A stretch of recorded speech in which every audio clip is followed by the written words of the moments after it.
제가 봉독을 해드리고 마지막 절을 함께 읽도록 하겠습니다. 보라, 내가 이제 세 번째 너희에게 가기를 준비하였으나 너희에게 폐를 끼치지 아니하리라. 내가 구하는 것은 너희의 재물이 아니요 오직 너희니라. 어린 아이가 부모를 위하여 재물을 저축하는 것이 아니요 부모가 어린 아이를 위하여 하느니라. 내가 너희 영혼을 위하여 크게 기뻐함으로 재물을 사용하고 또 내 자신까지도 내어 주리니 너희를 더욱 사랑할수록 나는 사랑을 덜 받겠느냐. 하여간 어떤 이의 말이 내가 너희에게 짐을 지우지는 아니하였을지라도 교활한 자가 되어 너희를 속임수로 취하였다 하니 내가 너희에게 보낸 자 중에 누구로 너희의 이득을 취하더냐. 내가 디도를 보내고 함께한 형제를 보내었으니 디도가 너희의 이득을 취하더냐. 우리가 동일한 성령으로 행하지 아니하더냐. 동일한 보조로 하지 아니하더냐. 너희는 이때까지 우리가 자기 변명을 하는 줄로 생각하는구나. 우리는 그리스도 안에서 하나님 앞에 말하노라. 사랑하는 자들아, 이 모든 것은 너희의 덕을 세우기 위함이니라. 내가 갈 때에 너희를 내가 원하는 것과 같이 보지 못하고 또 내가 너희에게 너희가 원하지 않는 것과 같이 보일까 두려워하며 또 다툼과 시기와 분냄과 당짓는 것과 비방과 수군거림과 거만함과 혼란이 있을까 두려워하고 21절 함께 읽겠습니다. 시작. 또 내가 다시 갈 때 내 하나님이 나를 너희 앞에서 낮추실까 두려워하고 또 내가 전에 죄를 지은 여러 사람의 그 행한 바 더러움과 음란함과 호색함을 회개하지 아니함 때문에 슬퍼할까 두려워하노라. 아멘. 오늘 말씀에 이제 바울이 세 번째 가기를 준비할 것이다. 그렇지만 너에게 폐를 끼치지 아니하리라. 이렇게 이제 이야기를 합니다. 그러면서 14절에 내가 구하는 것은 너희의 재물이 아니요 오직 너희니라. 이런 말씀을 하거든요. 자, 맨 처음에 바울이 맨 처음에 고린도에 방문해서 고린도 교회를 개척합니다. 그런 다음에 이제 두 번째 방문을 했다가 고린도 교인들로부터 쫓겨나요. 자기가 개척한 교회에서 그 개척한 교인들에 의해서 쫓겨남을 당한다 이거죠. 그러니까 이게 너무 마음이 왜 쫓겨났냐면 전에도 말씀드렸지만 거짓 교사들, 이단 세력들이죠. 거짓 교사들이 들어와서 바울은 목사도 아니요 사도도 아니요 지금 바울에게 속고 있다.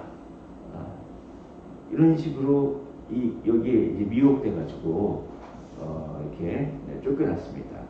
그것에 대해서는 고린도후서에서 여러 가지 나오죠. 바울은 뭐 자랑할 만한 것이 없지 않습니다. 추천서도 없고 말도 못하고 그리고 왜 이렇게 고난을 많이 받느냐.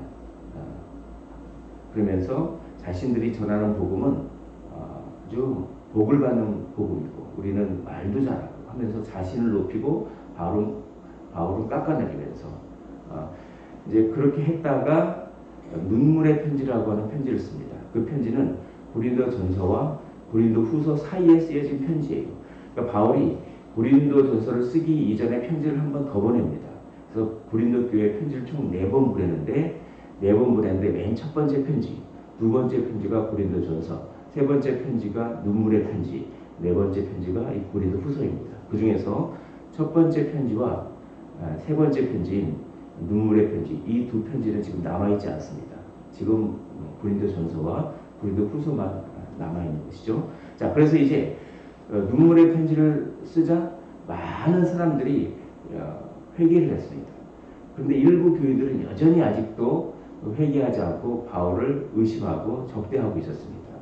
이제 그렇게 회개를 하자 바울은 세 번째 방문을 하려고 하면서 이 고린도 후서를 썼는데 오늘 너희에게 해를 끼치지 아니하리라 하면서 내가 구하는 것은 너희의 재물이 아니요 오직 너희니라. 이렇게 하면서 재물을 강조하고 있습니다. 15절 보겠습니다. 15절 보면 내가 너희 영혼을 위하여 크게 기뻐함으로 재물을 사용하고 또 내 자신까지도 내어주리 하면서 재물 얘기를 계속 하는 거죠. 왜 이 재물 얘기를 합니까? 그들이 비방하고 오해를 했습니다. 비방하고 오해를 했습니다. 어떻게 비방하고 오해했는지 16절에 나와 있습니다. 16절을 우리 한 목소리로 읽어보겠습니다. 시작. 하여간 어떤 이의 말이 내가 너희에게 짐을 지우지는 아니하였을지라도 교활한 자가 되어 너희를 속임수로 취하였다 하니. 자, 이게 무슨 말이냐면 어떤 이의 말이, 여기서 어떤 이는 누구냐면 바울을 적대시하는 그런 비방하는 어떤 이의 말이 어떻게 비방하느냐. 내가 너희에게 짐을 지우지는 아니하였을지라도, 이건 뭐냐면 고린도 교회의 교인들로부터 생활비를 받지 않았다는 것입니다. 자비랑 선교를 했어요. 그런데 우리 예수님은 분명히 복음을 전할 때 복음을 받는 사람들로부터 이렇게 생활비를 받는 것이 정당하다. 이것을 이렇게 말씀하셨죠. 근데 왜 생활비를 받지 않느냐? 그 다른 복음을 전하는 사람들이 복음을 전하고 돈을 받았기 때문에 그들과 구별되기 위해서 자비랑 선교를 한 겁니다. 복음이 희석될까봐. 바울이 전하는 복음과 그 다른 복음을 전하는 사람들과 똑같이 보일까봐 주님께서 허락하신 권리도 포기하고 그냥 밤새도록 텐트 만들고 그 엄청난 노동을 하는 거죠. 가죽을 피고 이 바느질 같은 거 하겠죠. 힘든 그런 밤새도록 일하면서 그렇게 자비랑 선교를 하는 것은 그렇게 복음이 희석될까봐. 자, 그래서 고린도 교회에 폐를 끼치지 않았습니다. 그래서 그들은 이렇게 얘기하는 것입니다. 좋다. 바울은 생활비를 받지 않으므로 고린도 교회에게 폐를 끼치지 않고 짐을 지우진 않았지만 그런 다음에 16절에 교활한 자가 되어 너희를 속임수로 취하였다. 이게 무슨 말입니까? 바울이 헌금을 받았어요. 예루살렘 교회를 돕기 위해서 저기 바울이 개척했던 교회들, 유럽에 있는 교회들, 마게도니아에 있는 교회들, 또 저 소아시아에 있는 그런 교회들로부터 헌금을 거뒀는데 그걸 바울이 착복했다. 이렇게 얘기하는 겁니다. 그러니까 바울이 어디서 저렇게 생활비가 나가느냐. 너희들한테 거둔 헌금을 가지고 착복을 해가지고 속임수로 취하지 않았느냐. 비록 너희들에게 생활비를 받지 않을지언정, 즉 너희에게 짐을 지우진 않을지언정 교활하게 속여서 그렇게 헌금을 착복했다. 이렇게 비난하고 오해했습니다. 그러니까 자꾸 바울이 재물 얘기를 하는 거예요. 나는 그런 재물에 관심이 없다. 그렇게 속이는 사람들의 말을 듣지 마십시오, 여러분. 저는 재물에 아무런 관심이 없고, 자, 여기서 오늘 바울이 아주 우리에게 참 은혜로운 교훈을 줍니다. 제가 오로지 관심이 있는 것은 여러분들 존재 자체입니다. 라고 하는 것입니다. 저는 재물을 얻으려고 한 것이 아니라 여러분들을 얻으려고 한 것입니다. 저의 이 마음을 알아주십시오. 라고 하면서 세 번째 방문 전에 고린도후서에서 이렇게 이야기를 하는 것입니다. 우리 14절을 한 목소리로 읽어보겠습니다. 14절입니다. 시작. 보라, 내가 이제 세 번째 너희에게 가기를 준비하였으나 너희에게 폐를 끼치지 아니하리라. 내가 구하는 것은 너희의 재물이 아니요 오직 너희니라. 어린아이가 부모를 위하여 재물을 저축하는 것이 아니요 부모가 어린아이를 위하여 하느니라. 여기서 내가 구하는 것은 너희의 재물이 아니요 오직 너희니라 라고 이야기합니다. 우리는 무엇을 구해야 합니까? 우리는 재물을 구하는 것이 아니라 사람을 구해야 합니다. 즉 사람을 얻어야 하는 것이죠. 우리의 인생은 사람 낚는 업으로 주님께서 불러주셨습니다. 우리는 재물을 낚는, 단지 물고기를 낚는 어부가 아니라 우리는 우리의 사랑과 희생과 복음 전도를 통하여 사람 낚는 어부가 되게 하기 위하여 예수 그리스도께서 십자가에 피를 흘려주셨고 죽을 수밖에 없는 우리를 그렇게 구원해 주셨다고 하는 이 사실을 바울은 늘 염두에 두고 있었습니다. 늘 나는 누구인지를 늘 생각하는 사람과 그냥 되는 대로 사는 사람과는 천지 차이가 있는 것이죠. 천지 차이가. 나는 사람을 낚아야 된다. 나는 사람을 얻어야 된다. 내가 구하는 것은 돈이 아니라 한 영혼을 주님께로 인도하는 것이다. 라고 하는 이 생각이 바울을 늘 사로잡고 있었습니다. 그래서 이 고린도 교회 교인들이 비방을 하고 오해를 해도 참고 인내할 수 있었던 가장 큰 힘은 내가 누구인지를 기억하는 것입니다. 내가 사람 낚는 어부다. 참 참기가 힘들어요. 사람들이 오해하고 그냥 누명을 쓰이고 비방하고 그러면 얼마나 참기 힘들겠습니까? 그런데 그런 억울한 누명과 애매한 고난, 복음 때문에 받는 억울한 누명과 애매한 고난은 사람 낚는 어부, 그리스도인들의 피할 수 없는 숙명입니다. 그것과 공존해서 살아가게 돼 있습니다. 아무런 고난도 없다. 복음 때문에 아무런 억울함도 없다. 이거는 그리스도인으로서 제대로 살았는가를 의심해 봐야 하는 것이죠. 오히려 복음 때문에 고난이 있으면 기뻐하십시오. 내가 주님의 참된 제자라고 하는 가장 강력한 증거 중에 하나는 내가 복음으로 인하여 억울함을 당하고 비난을 당하고 고난을 받는 그런 것이다 라고 바울이 이야기하고 있는 것입니다. 내가 사람을 얻는다 이 마음을 가지고 있을 때 어떤 사람이 기분 나쁜 말을 해도 오해를 해도 이상하게 괴롭혀도 참을 수가 있습니다. 그 사람 하나를 얻는 것이 저의 태어난 목적이기 때문에 그렇습니다.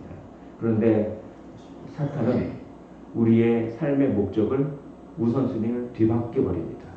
사람이 아니라 돈이고 사람이 아니라 자존심이며 사람이 아니라 욕망이며 사람이 아니라 쾌락이며 그렇게 우리의 인생의 목적을 뒤바뀌어 놓는 것이죠. 하나님의 영광, 결국은 하나님의 영광이 아니라 자기의 영광이 우선순위, 1순위가 되도록 악한 영이 우리의 생각에다가 자꾸 그렇게 나쁜 생각을 심어주는 것입니다. 그럴 때 아니다. 나의 정체성, 나는 사람 낚는 어부다. 나는 하나님의 영광을 위하여 태어났고 하나님의 영광을 위하여 구원받았다. 이 사실을 늘 기억하셨으면 좋겠습니다. 15절에 보면 내가 너희 영혼을 위하여 크게 기뻐함으로 재물을 사용하고 또 내 자신까지도 내어주리니 너희를 더욱 사랑할수록 나는 사랑을 덜 받겠느냐 라고 이야기합니다. 내가 너희 영혼을 위하여 내가 가지고 있는 모든 것, 내 재물도 사용하고 내가 너희를 위하여 내 자신까지도 내어주리니 라고 이야기합니다. 우리 주님께서는 우리에게 우리 자신을 내어줄 만한 사람을 붙여주셨습니다. 어떤 사람일까요? 가족입니다. 또 친구요, 이웃이요. 우리가 관계를 맺고 있는 모든 그런 사람들은 창세전에 하나님의 계획 안에서 하나님께서 만남을 계획하셨어요. 그 만남이 혹 괴로운 만남일지라도 그 만남 속에서 스트레스를 받을지라도 그 만남은 우연히 된 만남이 아니라 하나님이 계획하셨는데 그 만남을 통하여 복음이 전파되고 내 자신을 내어주라고 만남을 설계하시고 계획하셨습니다. 그러므로 우리가 만나는 사람은 전부 우리 자신을 내어주어야 할 그런 사람들인 것입니다. 그런데 마귀는 오히려 나를 위하여 내가 만나는 사람을 이용하라고 자꾸 이야기를 하는 것이죠. 그것은 우리의 본분을 망각하게 만드는 것입니다. 오늘 우리는 이 새벽 기도를 끝나고 하루를 시작할 것입니다. 기도로 하루를 시작하고 이제 우리는 오늘 삶을 통해서 또 여러 만남을 가질 것입니다. 그 만남 속에서 사람 낳는 어부 내 자신을 들이시기를 원합니다. 그럴 때 하나님께서 우리를 구원시켜 주시는 목적을 이루는 삶이 될 줄 믿습니다. 이제 바울은 17절부터 이렇게 얘기합니다. 내가 너희에게 보낸 자 중에 누구로 너희의 이득을 취하더냐? 내가 디도를 권하고 함께한 형제를 보내었으니 디도가 너희의 이득을 취하더냐? 우리가 동일한 성령으로 행하지 아니하더냐? 동일한 보조로 하지 아니하더냐? 라고 하면서 자기 변호를 합니다. 한번 이야기해봐라. 내가 헌금을 거두기 위해서 디도와 또 각 교회에서 추천받은 형제들을 보냈는데 그들이 너희의 이득을 어디 취했느냐? 한번 증거를 대봐라. 라고 하면서 그렇게 속이는 자들의 말이 얼토당치 않다라고 하는 것을 계속 변호하는 것입니다. 그리고 이렇게 변호하는 것도 자기를 보호하는 것이 아니라 사람을 세우기 위하여, 덕을 세우기 위하여 이것을 변호합니다. 그러니까 바울의 관심은 오로지 사람을 얻는 것이었습니다. 내가 변호하는 것조차도 내 자신을 위해서가 아니라 복음이 오해받을까봐. 그래서 결국 너희들이 그 고린도 교회 교인들이 세워지지 않을까봐 그렇게 변호하는 것이다 라고 하면서 오로지 덕을 세우고 하나님의 영광과 사람을 세우는데 그렇게 관심이 있었다라고 하는 것입니다. 19절을 제가 읽어보겠습니다. 너희는 이때까지 우리가 자기 변명을 하는 줄로 생각하는구나. 우리는 그리스도 안에서 하나님 앞에 말하노라. 사랑하는 자들아, 이 모든 것은 너희의 덕을 세우기 위함이니라. 우리가 우리 자신을 위해서 자기 변명을 하는 삶이 있습니다. 자기 합리화하고 자기 변명만 해요. 우리 자신을 위해서. 그런 것이 아니라 모든 것을 너희의 덕을 세우기 위함이다 라고 말하는 이 한결같은 바울의 마음. 이 마음을 이제 이야기하고 바울은 마지막으로 기회를 줍니다. 이제 내가 너희들에게 가겠다. 여러분들에게 다시 이제 방문을 하겠다. 그때 여러분들이 전부 다 회개했으면 좋겠습니다. 두렵습니다. 저는 여러분들이 회개하지 않을까봐 두렵습니다. 이런 얘기를 합니다. 두렵다는 얘기를 반복해요. 오늘 20절과 21절에 두렵다고 하는 말이 얼마나 많은지 모르겠습니다. 우리 20절에 보면은 두려워하며라고 하는 말이 있습니다. 두 번 나와요. 중간쯤에 너희가 원하지 않은 것과 같이 보일까 두려워하며 또 다툼과 시기와 분냄과 당짓는 것과 비방과 수근거림과 거만함과 혼란이 있을까 두려워하고 또 21절에 또 내가 다시 갈 때에 내 하나님이 나를 너희 앞에 낮추실까 두려워하고 또 더러움과 음란함과 호색함을 회개하지 아니함 때문에 슬퍼할까 두려워하노라. 두려워하고 두려워하노라. 이렇게 두려워하고 두려워하며 두려워하고 두려워하고 너희들이 회개하지 않을까. 하나님께서는 오래 참으십니다. 그러나 때가 되면 심판하십니다. 하나님은 오래 참으시면서 회개할 기회를 너무나 많이 주십니다. 그러나 하나님의 오래 참는 기간이 정하신 기간이 지나면 그때는 심판이 피할 수 없다. 그게 두렵다라고 하는 것입니다. 너희가 이제 내가 세 번째 방문해서도 난 이때까지 오래 참았는데 세 번째 방문해서도 회개하지 않으면 이제 바울은 저로서는 심판을 선포할 수밖에 없습니다. 이렇게 얘기하는 것이죠. 그것을 나를 낮추실까 두려워한다. 이렇게 표현하고 있습니다.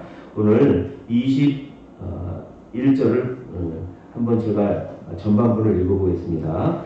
또 내가 다시 갈 때 내 하나님이 나를 너희 앞에서 낮추실까 두려워하고, 하나님이 바울을 낮추신다는 것은 무엇이냐면 바울을 심판의 도구로 사용하실까봐 두려워하고 이것입니다. 바울을 심판의 도구로 사용하시는 것이 바울에게는 바울이 낮아지는 거예요. 왜냐하면 목회자가 교회를 개척했는데 교인들이 정말 하나님 보시기에 너무나 다 하나님 보시기에 기쁨이 되는 삶을 막 사는 거예요. 모든 교인들이 다. 그러면 하나님께서 높여주시는 거죠. 그 목회자를. 오히려 교인들이 그냥 회개하지 아니하고, 그래서 심판을 선언하고 그렇게 권징을 하고 그럴 수밖에 없다. 교회가. 그러면 낮아지는 것이죠. 그것은 목회자로서 얼마나 그게 싫었겠습니까? 얼마나 두려웠겠습니까? 내가 개척한 이 교회, 고린도 교회들이 정말 회개해서 하나님의 기쁨이 됐으면 좋겠는데 그렇지 않고 그냥 심판을 선언할 수밖에 없으면 그 교회를 개척한 목회자로서는 너무나 낮아지는 것이죠. 그렇게 될까봐 내가 두렵다라고 이야기를 하는 것입니다. 오늘 본문 말씀은 우리의 인생에 대한 하나님의 경고의 말씀과도 같습니다. 먼저 우리의 정체성을 기억하십시오. 한 영혼을 위하여 내 자신을 내어주시기를 원합니다. 재물이 아니라 사람을 낚는 어부, 사람을 얻는 그 인생을 사시기를 원합니다. 그렇게 사시지 않았다면 회개할 기회가 있을 때 회개하라고 하는 것입니다. 하나님은 오래 참으시지만 하나님의 오래 참으심의 기간이 끊을 때는 심판은 피할 수 없다라고 하는 이 교훈을 우리가 봤습니다. 오늘 하루 살아갔을 때 내가 사람 낚는 어부요, 먹든지 마시든지 무엇을 하든지 하나님의 영광을 위하여 살겠노라라고 늘 기억하시고 그 마음으로 내 자신을 다른 사람들에게 내어주십시오. 많이 참으십시오. 또 참으십시오. 그러므로 하나님의 기쁨과 큰 상급을 받으시기를 주님의 이름으로 축원을 드립니다.